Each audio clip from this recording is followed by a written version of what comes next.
The POSH act. Household worker आ रही है तो वहाँ पे भी पॉश अप्लाई होता है। आप बाहर निकल गए हैं प्रीमाइसेस के तो आप नहीं कर सकते। बहुत सी फीमेल एम्प्लॉयज ऐसी भी थी जिन्होंने फेक कंप्लेंट्स करी, झूठी कंप्लेंट्स करी। किसी ने मुझे बुली किया, क्या वो उस चीज़ में आता है, या कोई मेरी बॉडी शेमिंग कर रहा है वो उस चीज़ में आता है, या कुछ फिजिकल हैरेसमेंट होता है। कहीं ना कहीं जो कंप्लेंट कमेटी है वो बायस हो जाए तो एम्प्लॉय जाएगा कहाँ पे फिर। कमेटी बनी होगी तो हर इंसान के मन में डर रहेगा और वो एक रेवेंज वाले तरीके से उन्होंने वो वाले काम करे। If that happens to male तो क्या वो भी कंप्लेंट कर सकते हैं थ्रू पॉश एक्ट? कंपनी की कंप्लेंट भी जा करके एलसीसी पे कर सकते हैं, लोकल कंप्लेंट कमेटी पे। सेक्सुअल हरासमेंट अगेंस्ट मेल्स पे तो कभी कोई टॉपिक ऐसा कभी उठा ही नहीं।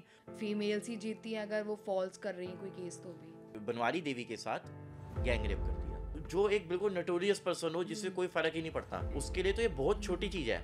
मैम आपने जो मेरे से क्वेश्चन पूछा उसके लिए मैं चाहता हूँ कि मैं भी कोई स्टेप लूँ। अगर आईसीसी ने अपना कोई डिसीजन दे दिया तो वो रॉन्ग डूअर के ऊपर बाइंडिंग है भी या नहीं है। सोचो एक नॉर्मल ऑफिस का दिन चल रहा है, आपने कॉफी ब्रेक लिया, कुछ काम किया और अचानक किसी का एक कमेंट या ऑकवर्ड जेस्चर आपको अनकंफर्टेबल फील करवा दे। हैरेसमेंट हमेशा लाउड नहीं होती, कभी कभी ये साइलेंस में होती है और यही सबसे ज़्यादा डेंजरस होती है। आज के एपिसोड में हम बात करने जा रहे हैं एक ऐसे लॉ के बारे में जो हर ऑफिस को फॉलो करना चाहिए, द पॉश एक्ट, यानी prevention of sexual harassment act. In YouTube history ये एक इकलौता पॉडकास्ट होने वाला है जहां पॉश के बारे में हम बात करेंगे। और इस सुपर इंपॉर्टेंट टॉपिक पे बात करने के लिए हमारे साथ आज शो पे हैं एडवोकेट केशव नागी। तो अगर आप कॉर्पोरेट वर्ल्ड में हो, एम्प्लॉय हो, इंटर्न हो, या बस ये समझना चाहते हो कि अगर कभी कुछ गलत हो आपके साथ एट योर वर्क प्लेस तो क्या स्टेप लेने चाहिए, so stay tuned with us till the last.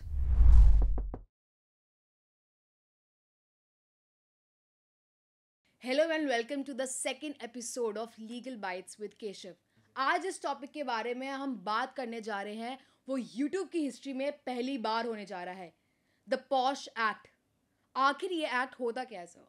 Thanks sweetie for inviting me in the podcast. और आज जो हमने टॉपिक चूज़ किया है पॉश एक्ट 2013, वो मुझे ऐसा लगता है कि आज की डेट में ऐसा टॉपिक है जो कॉमन पीपल को, कॉमन जनता को पता होना चाहिए सोसाइटी के अंदर। ये बेसिकली जो एक्ट बना हुआ है वो हमारा वर्क प्लेस पे वुमेन्स के अगेंस्ट सेक्सुअल हरासमेंट जो हो रही है उसके ऊपर स्टेप लेने के लिए जो है इसके अंदर सारी चीज़ें लिखी गई है। उसके अंदर कमेटी बनाई गई है और कई सारी उसमें गाइडलाइंस दे रखी है। और अगर हम बात करें कि पॉश एक्ट की फुल फॉर्म क्या है, तो पॉश एक्ट की फुल फॉर्म है प्रिवेंशन ऑफ सेक्सुअल हरासमेंट। और इस एक्ट का जो कंप्लीट नेम है, वो कंप्लीट नेम जो 2013 में एनेक्ट हुआ है उसका कंप्लीट नेम है the sexual harassment against women act 2013, जिसके अंदर की उसकी प्रोहिबिशन, उसकी रिड्रेसल और उसकी गाइडलाइंस के बारे में सारी बात की गई है। अभी जैसे आपने बताया कि थोड़ा सा मुझे भी थोड़ा कॉन्ट्रडिक्टरी लगा और ऑडियंस के लिए समझने के लिए भी है। एक है पॉश एक्ट जो बताया प्रिवेंशन ऑफ सेक्सुअल हैरेसमेंट, और दूसरा बताया कि लीगल पेपर्स में कुछ और नाम है। हर चीज़ की ना एक शॉर्ट फॉर्म लोग बना देते हैं। तो ये posh act famous posh act के नाम से ही है ऑल ओवर इंडिया। आप जिधर भी वर्क प्लेसेस पे जाएंगे, कहीं कोई बात होगी तो उसको हर बंदा उसे पॉश एक्ट ही बोलता है। बट इसकी फुल फॉर्म जैसे कि मैंने आपको बताया, the sexual harassment against women act 2013। हाँ, eight work place 2013। Okay, so basically क्या है कि अभी हमारे इंडिया में ही ले लें, बहुत सारे स्टार्टअप्स आ रहे हैं, ठीक है। बहुत स्मॉल कंपनीज हैं, माइनर कंपनीज हैं, हो सकता है उसमें एजेंसीज बहुत ज़्यादा है, यानी 5 से 6 एम्प्लॉयज़ भी हैं, और एक एमएनसीज हैं, प्राइवेट लिमिटेड हैं। तो ये जो एक्ट है ये स्मॉल से लेके लार्ज कंपनीज तक हर में होना चाहिए, या सिर्फ लार्ज कंपनीज के लिए और स्मॉल कंपनीज में इतना मैटर नहीं करता? क्या कुछ क्राइटेरिया है? इसमें अगर हम बात करें, ये पॉश एक्ट जो है ये इम्पॉर्टेंट है हर जगह पे। इसमें कमेटी बनती है जिसे हम आईसीसी बोलते हैं, इंटरनल कंप्लेंट कमेटी। तो गवर्नमेंट की गाइडलाइंस के थ्रू, इस एक्ट की गाइडलाइंस को अगर हम माने, तो हर कंपनी में, हर वर्क प्लेस पे, अगर हम छोटा सा एक एग्जांपल दें कि हमारे घर पे भी कोई अगर लेडी वर्कर, फीमेल वर्कर आ रही है कुछ काम करने के लिए, हाउस होल्ड वर्कर आ रही है, तो वहाँ पे भी पॉश अप्लाई होता है। बट कमेटी कहाँ पे बनेगी, इसमें दो डिफरेंसेस है। पॉश गाइडलाइंस अप्लाई आपकी हर जगह पे होगी जहाँ पे भी कोई भी फीमेल वर्कर आ रही है, लेकिन कमेटी कहाँ बनेगी? कमेटी वहाँ बनेगी जहाँ पे मिनिमम टू मिनिमम आपके 10 वर्कर्स हैं, उस ऑफिस के अंदर ये कमेटी बनानी कंपलसरी है। जी हाँ। अभी अभी सर ने एक इम्पॉर्टेंट बात बताई है कि पॉश एक्ट सिर्फ कंपनीज में लागू नहीं है, इंडिविजुअली भी, जैसे आपने बताया कि हाउस होल्ड वर्कर्स हैं वो भी अप्लाई कर सकते हैं इस चीज़ के लिए। इस पे कुछ आप ब्रीफ करना हाँ, चाहें? इस पे मैं एक आपको बात बताऊं कि मैक्सिमम लोगों को जो भी हमारा पॉडकास्ट देख रहे हैं और आपको भी ये पता होगा एम्प्लॉयर और एम्प्लॉई का डिफरेंस, ठीक है ना। एम्प्लॉयर जो होता है वो एम्प्लॉई को हायर करता है। ऐसे ही अगर हम हाउस होल्ड में हैं, अगर मैं किसी मेड को हायर कर रहा हूँ तो I am the employer, she is the employee, ठीक है।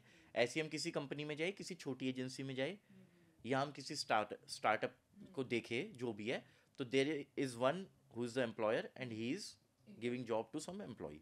तो वहाँ पे हमारा कंपनी का ही सिस्टम हो गया एक तरीके से।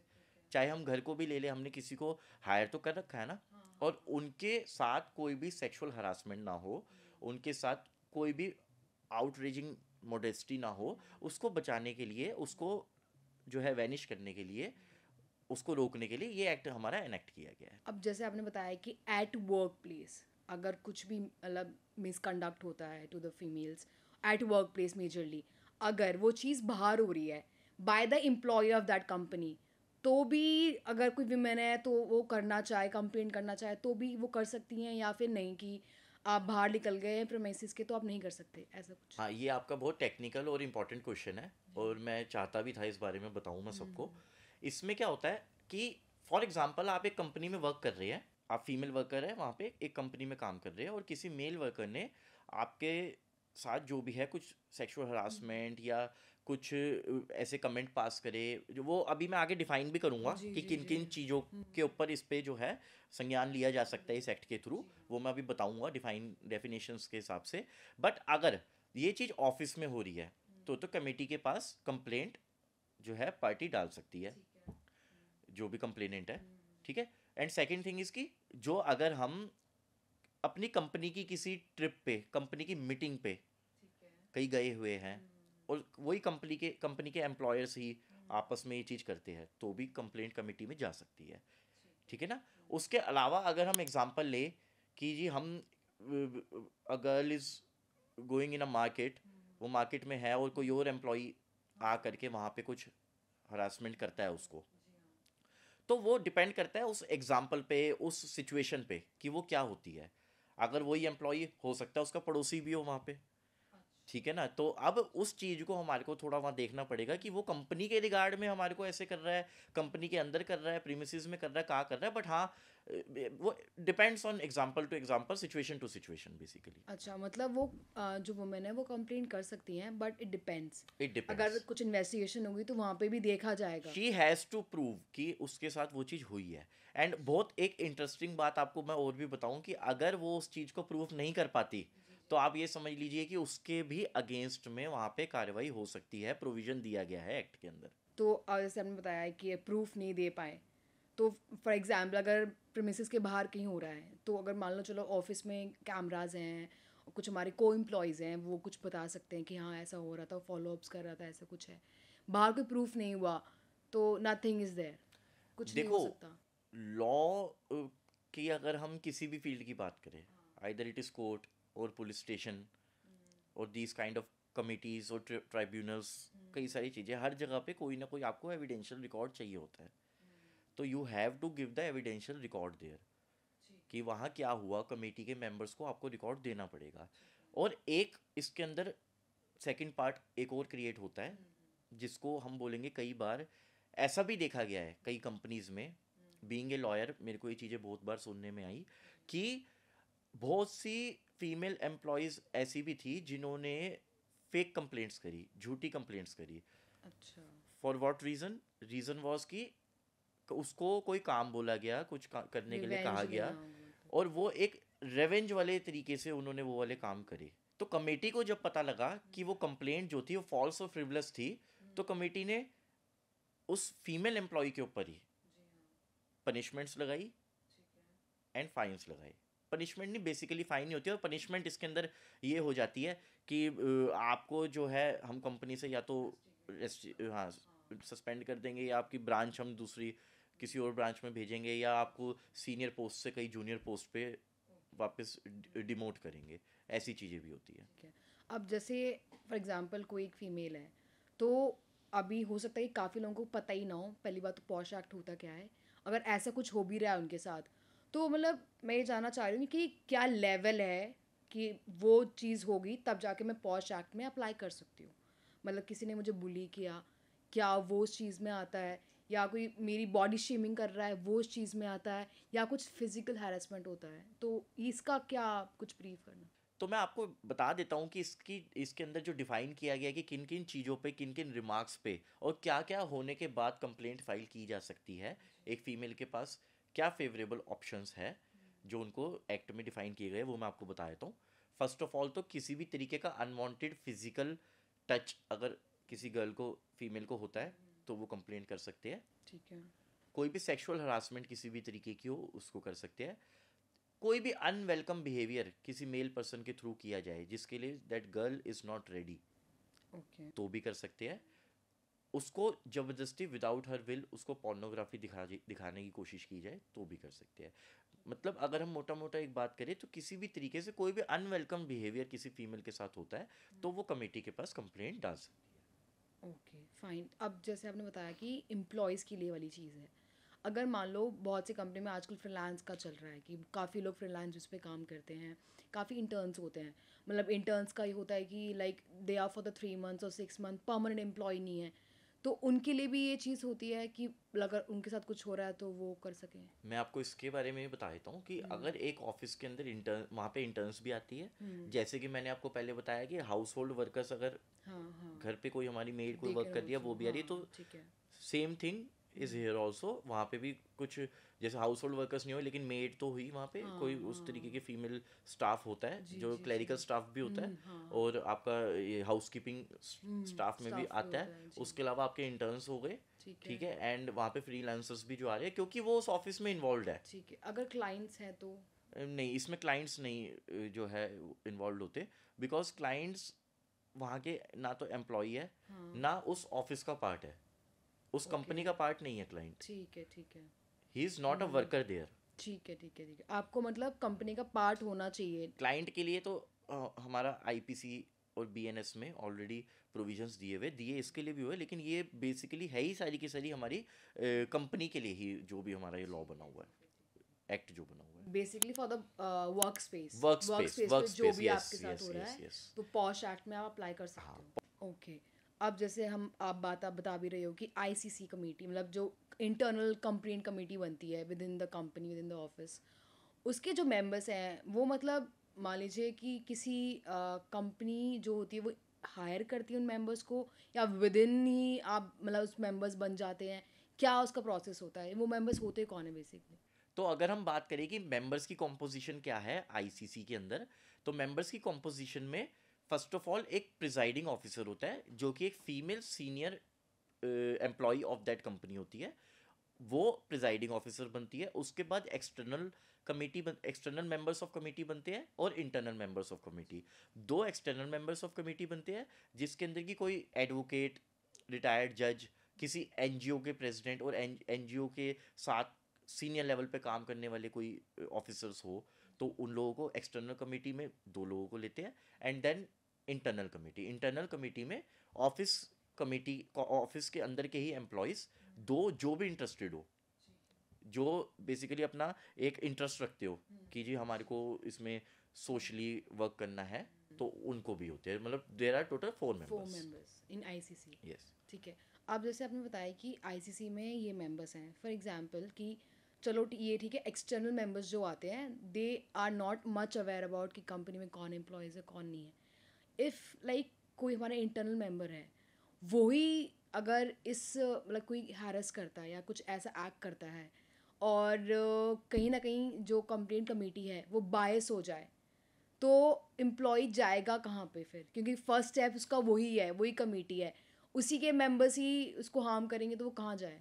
सो this is the only reason ना कि वो इसमें दो एक्सटर्नल कमेटी के मेंबर्स रखे हुए हैं ओके। कि अगर हम ये देखें कि प्रिजाइडिंग ऑफिसर जो एक हम्म। सीनियर फीमेल मेंबर होगी वहाँ पे ऑफिसर हम्म। कमेटी की चेयरपर्सन जिसे हम जी कहेंगे, जी जी। तो वो उस कंपनी में ऑलरेडी एम्प्लॉय होगी हाँ फर्स्ट ठीक ऑफ है। ऑल। ओके। सेकंड, अगर इंटरनल मेंबर्स है हम्म। तो there must be a possibility कि उनकी हम्म। आपस में जान पहचान हो हम्म। और वो कहीं ना कहीं फैब्रिकेट करे चीज़ों को। हाँ जी। तो एक्सटर्नल कमेटी के मेंबर्स को रखना इसीलिए ही इम्पोर्टेंट होता है, और इसीलिए ही वो एडवोकेट्स या किसी एनजीओ के मेंबर्स होते हैं जो ह्यूमन राइट्स के बारे में जानते हो, ह्यूमन राइट के लिए काम भी कर चुके हो, या फिर रिटायर्ड जजेस हो या कोई हो। ठीक है।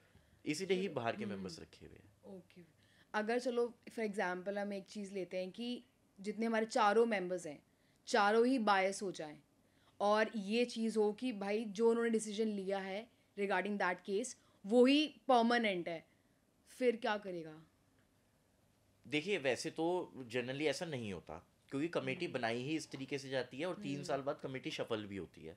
ओके। ठीक है ना। और ठीक अगर है। हम प्रोविजंस की बात करें तो पॉश एक्ट 2013 में साफ साफ ये लिखा हुआ है कि विद इन 3 मंथ्स एक तो हमारे को अपनी कंप्लेंट देनी है, जी और हाँ। उसका डिस्पोजल भी हमारे को जल्दी करना है। यहाँ पे कोर्ट की अच्छा। तरह नहीं होता कि 1 साल 2 साल 3 साल केसेस चल रहे हैं, ये स्पीडी है बिल्कुल। हाँ, मैं वो बस ठीक है पूछने ना। वाली थी यस, आपसे। दिस इज अ स्पीडी, हम इसे ट्रायल नहीं बोलेंगे, लेकिन हाँ ये है कि ये स्पीडी इसका डिस्पोजल है। आईसीसी में पहुंचने के बाद भी कोई सॉल्यूशन नहीं मिल पाता, या फिर वर्क प्लेस पे आईसीसी है ही नहीं है, तो देर इज अनदर अथॉरिटी जो कि डिस्ट्रिक्ट लेवल पे ऑफिसर बनाते हैं, उसका नाम है एलसीसी, लोकल कंप्लेंट कमेटी। तो इसमें अगर आईसीसी अपना डिसीजन सही नहीं दे पा रही और ऐसा लगता है कि कई बायसनेस है, तो वो कंप्लेनेंट वर्क प्लेस की आईसीसी को छोड़ करके एलसीसी में जा करके अपनी कंप्लेंट कर सकती है। सेकंड थिंग, कि अगर आपको लगता है कि आईसीसी है ही नहीं है, तो एलसीसी में आपको जाना ही पड़ेगा। और इसमें मैं एक चीज़ आपको और बता दूं कि 10 से अबव एम्प्लॉयज़ वाली वर्क प्लेस पे तो आईसीसी होता ही है, मतलब इंपॉर्टेंट है उन्हें बनाना। अगर 10 से कम वाले एम्प्लॉयज़ के वहाँ पे ऐसा कोई सेक्सुअल हरासमेंट या पॉश एक्ट में दिया गया कोई क्राइम होता है वहाँ पे, तो वो वैसे भी एलसीसी पे ही अप्रोच करेंगे। जैसे हम इंटरनल कमेटी की बात कर रहे हैं कि जिस कंपनी की जिस वर्क स्पेस में 10 से प्लस एम्प्लॉयज़ हैं वहाँ पे वो कमेटी होती है, वहाँ जाके आप कंप्लेंट कर सकते हो।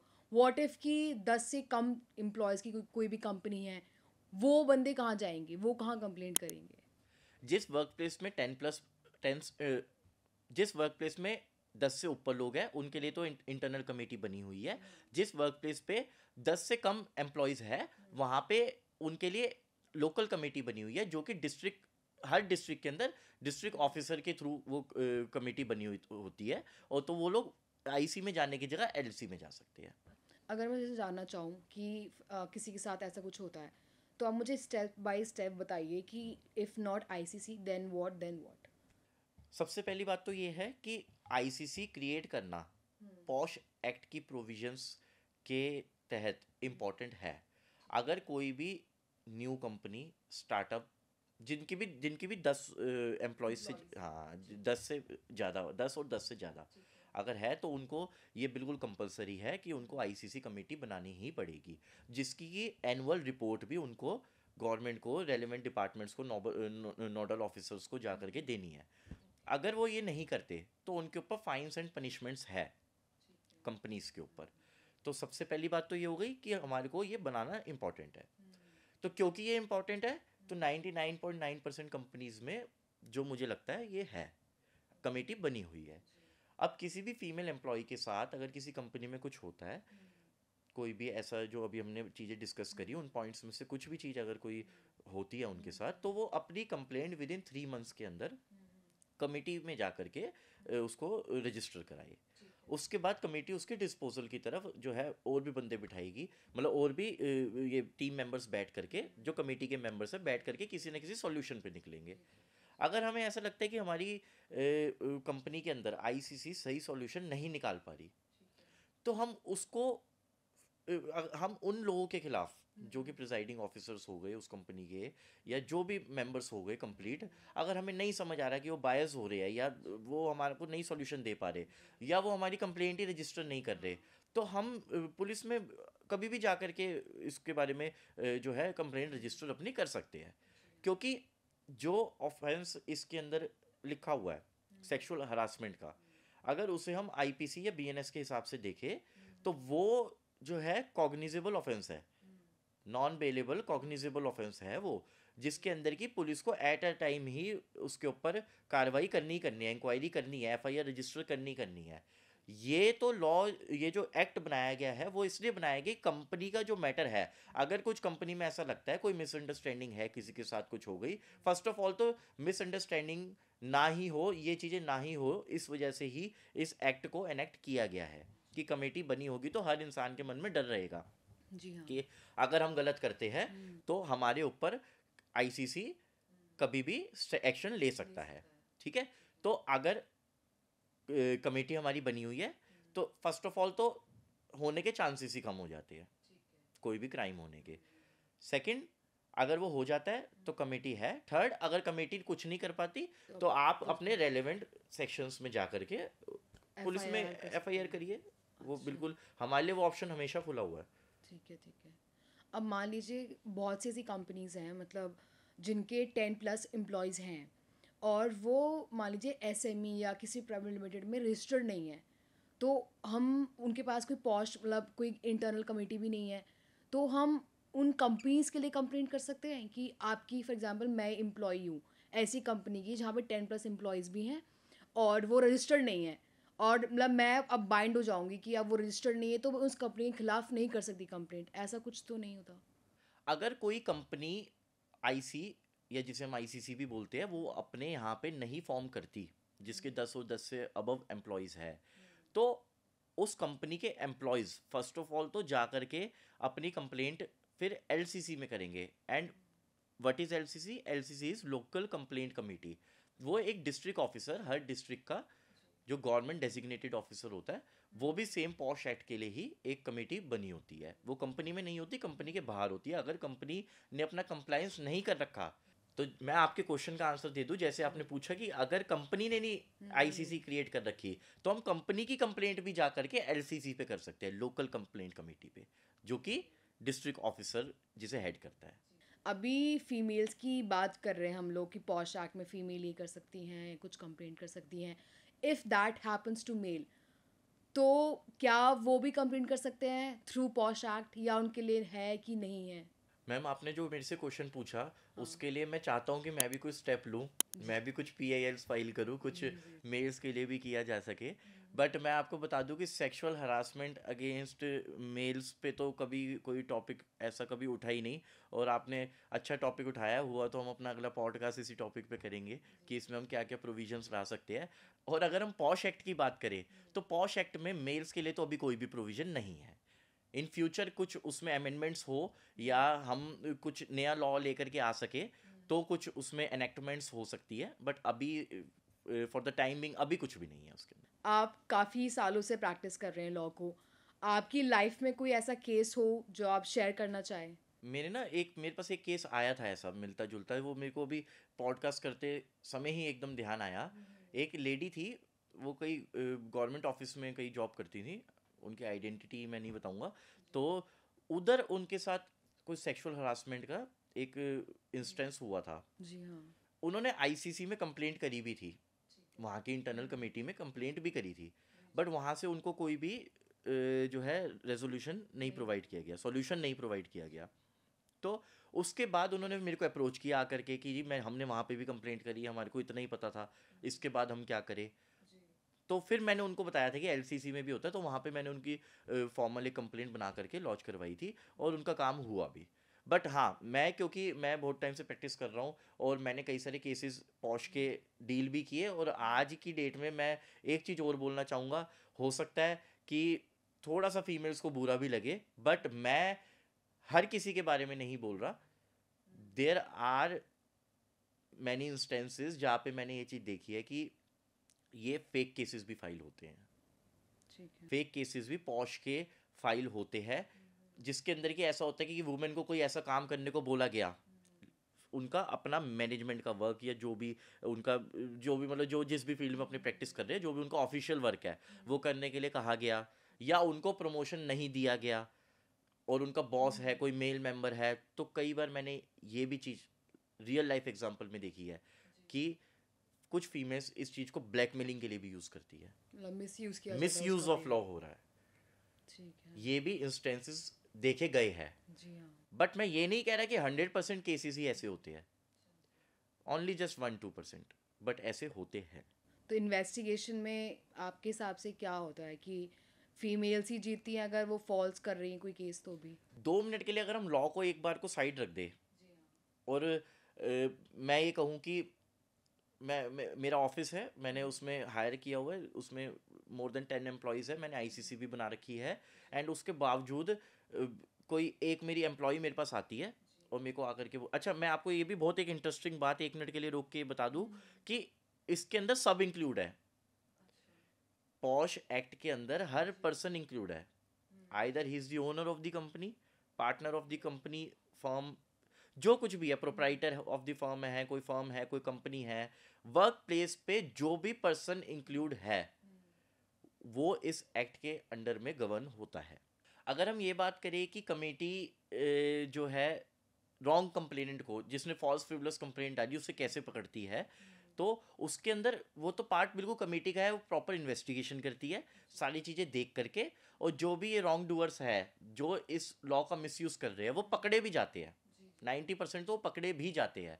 बट मैं आपको एक एग्जांपल ये देना चाहता था कि अगर मैं एक एम्प्लॉयर हूँ और मैंने एम्प्लॉय हायर किए हुए हैं और कोई लेडी फीमेल एम्प्लॉय आ करके मेरे ऊपर कंप्लेंट डालती है जो कि फॉल्स प्रिवलेस है, बट अभी फॉर द इंस्टेंस ये चीज़ तो मुझे पता है ना फॉल्स प्रिवलेस है, सोसाइटी में मीन्स उस कंपनी में, उस वर्क प्लेस पे, मैं एक बार व्यूअर्स को ये भी बता दूं कि मेरे मुंह से कंपनी बार बार निकल रहा है, this is I am talking about work place, वो हम यूज टू कंपनी बोलने के तो कंपनी निकल जाता है वर्क स्पेस। तो अगर मेरे वर्क स्पेस पे कोई आ करके मेरे खिलाफ फॉल्स एंड फ्रिवलस कंप्लेंट लिखवा रहा है, तो अभी के लिए तो मुझे पता है ना फॉल्स फ्रिवलस है, जब तक उसका ट्रायल चल रहा है 2-3 महीने, जब तक अभी तक कमेटी अपना डिसीजन देगी, तो 3 महीने में मेरे को कितनी हरासमेंट होगी। Yes true. तो भले ही वो फॉल्स फ्रिवलस कंप्लेंट पकड़ी जाए, बट मेरे साथ तो हरासमेंट हो गई ना। यस यस हाँ, मतलब उस पर्सन के 3 मंथ्स तो यस एक तो एक यस यस होता है ना कि एम्बैरस फील होना यस, पूरी कंपनी के तो सामने। यही एक रीजन है जी कि why wrong doers false frivolous complaint लिखवाने वालों के ऊपर भी कंप्लेन करता है। कंप्लेंट नहीं करता, उनके ऊपर भी एक्शन हुआ जा सकता है। बाद में पता लगता है कि फॉल्स फ्रिवलस कंप्लेंट थी और उसने झूठी कंप्लेंट डाली है, तो उस लड़की के ऊपर, उस फीमेल एम्प्लॉय के ऊपर फाइन भी लग सकता है, और साथ ही साथ वो कंपनी से सस्पेंड भी हो सकती है, सस्पेंड हो सकती है, उन्हें टर्मिनेट भी किया जा सकता है। अगर आपको मतलब चांस मिले कि आप कुछ पॉश एक्ट में कुछ ऐसी पॉलिसीज और चेंज कर पाएँ, रिफॉर्म कर पाएँ या न्यू ला पाएँ, तो वो क्या क्या होंगे? मैं अगर चेंजेस की बात करूं या कुछ रिफॉर्म की बात करूं, तो जब मैंने पूरा एक्ट रीड किया ना, गो थ्रू किया पूरा एक्ट, जब मैंने कुछ केसेस भी किए जो मैं, जैसे मैंने आपको बताया, तो मेरे को एक चीज़ इसके अंदर थोड़ी सी अटपटी सी लगी, और वो चीज़ ये थी कि, और आई डोंट नो अभी तक ये क्वेश्चन किसी के दिमाग में आया भी क्यों नहीं, और वो चीज़ ये थी कि अगर आईसीसी ने अपना कोई डिसीजन दे दिया, तो वो रॉन्ग डूअर के ऊपर बाइंडिंग है भी या नहीं है। इस क्वेश्चन, इसके बारे में पूरे एक्ट में कहीं नहीं लिखा हुआ कि क्या उनका decision binding upon either of the party है भी या नहीं है। जी जी जी। फॉर एग्जाम्पल, इसको मैं एक एग्जाम्पल पे और थोड़ा सा एक तरीके से समझाने की कोशिश करता हूँ। एक फीमेल एम्प्लॉय है, उसने दूसरे एम्प्लॉय को वर्क प्लेस के अंदर, दूसरे मेल एम्प्लॉय पे कंप्लेंट डाली, और पता लग गया जी, आईसीसी को पता लग गया, उन्होंने डिसीजन दे दिया कि मेल एम्प्लॉय ने ये गलती करी हुई है। उसके बाद उन्होंने उसके ऊपर जो भी फाइन पनिशमेंट लगानी थी लगा दी। और फाइन पनिशमेंट मैं आपको ये भी डिफाइन कर दूं क्या क्या होती है। या तो उसके ऊपर कोई फाइन लग जाएगा 50,000 रुपये तक का, या जो भी उनको लगता है कि ठीक, जो भी अमाउंट उनको लगता है कि जो भी लेडी के ऊपर जितना हार्म पहुंचा हो उस हिसाब से उसको फाइन देना पड़ेगा। सेकंड, या तो टर्मिनेट हो जाएगा कंपनी से, और थर्ड, या उसकी ब्रांच चेंज कर दी जाएगी।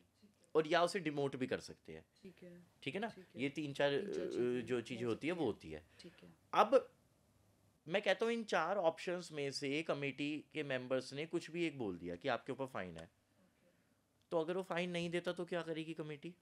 हम्म। ये चीज़ एक्ट में मेंशन ही नहीं है। अच्छा। सेकंड, जय जय कमेटी यही करेगी कि आप निकल जाओ फिर, बट उससे उस चीज़ का कंक्लूजन क्या निकला, उसका लड़की को क्या सॉल्यूशन मिला, ये नहीं पता लगा ना।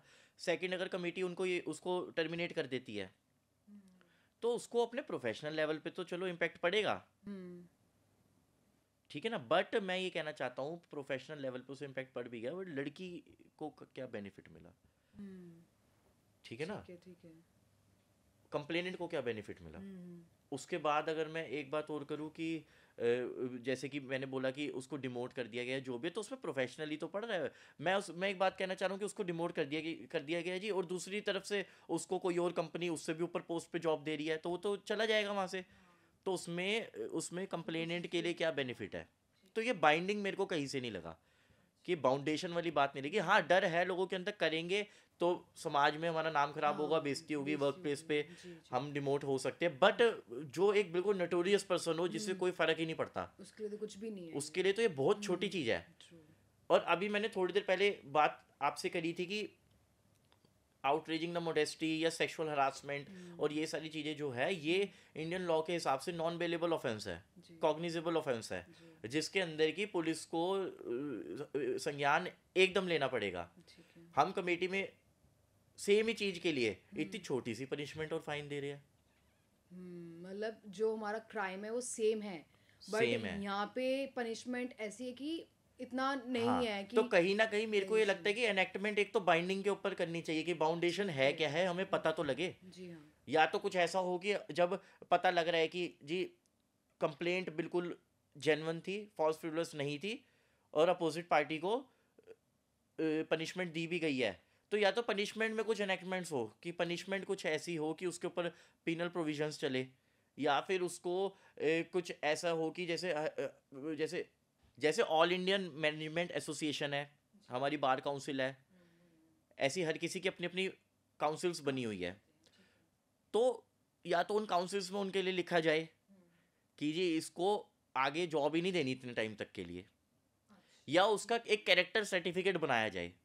हम किसी को जॉब देने से नहीं रोक सकते, that is against the fundamental right, but हम उसका कैरेक्टर सर्टिफिकेट जरूर दें वहाँ पे कि दिस इज हिज कैरेक्टर, मतलब और बट उसका एक कहीं ना कहीं वो वहाँ इम्पोज होना चाहिए। ठीक ये है। इस चीज़ के ऊपर एक्ट में कुछ नहीं है, और मैं उसको जरूर इनेक्ट करना चाहूँगा, अगर मैं कभी भी कर सकूँ, और कोई अगर हमें सुन रहा हो जो ये काम कर सकता है तो वो जरूर करे।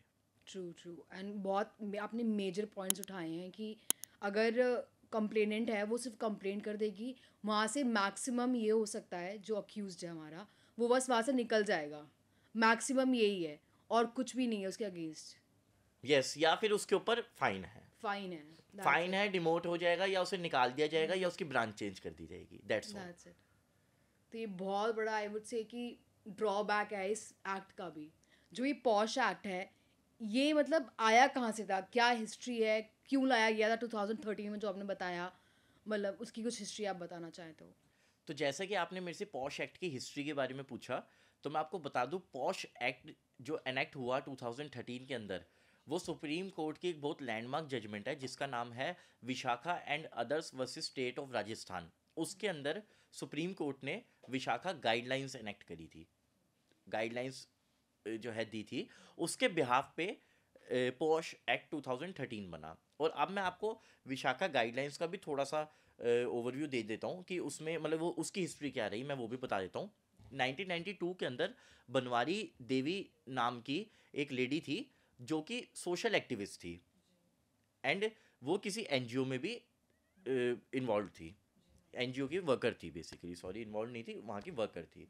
तो वो चाइल्ड मैरिज के खिलाफ थी, और उनका एनजीओ और वो मिलके चाइल्ड मैरिज के खिलाफ ही सारा काम किया करते थे राजस्थान के अंदर। तो एक बार बनवारी देवी ने चाइल्ड मैरिज को स्टॉप करने के लिए वो वहाँ पहुंची और उन्होंने वो शादी रुकवा दी। तो जिनकी चाइल्ड मैरिज हो रही थी वो लड़का और लड़की के परिवार वालों ने इसके बनवारी देवी के साथ गैंग रेप कर दिया, उसके बाद विशाखा एनजीओ ने सुप्रीम कोर्ट के अंदर पीआईएल फाइल करी, और उस समय पे कोई भी वर्क प्लेस पे किसी फीमेल के साथ कुछ भी सेक्सुअल हरासमेंट हो जाए, उसके लिए कोई गाइडलाइन नहीं थी, कोई लॉ नहीं था, कुछ भी नहीं था। तो वो विशाखा एनजीओ ने जब Vishakha and others versus state of Rajasthan वाली पीआईएल सुप्रीम कोर्ट में फाइल करी, तो 1997 में सुप्रीम कोर्ट ने अपना जुडिशियल डिसीजन दिया, जिसपे कि विशाखा गाइडलाइंस बनी, और गाइडलाइंस बनने के बाद जो है 2013 में ये एक्ट इनेक्ट हुआ। 1997 से लेके 2013 में जाके वो इनैक्ट हुआ है पॉश एक्ट। इतना टाइम पीरियड कैसे लग गया?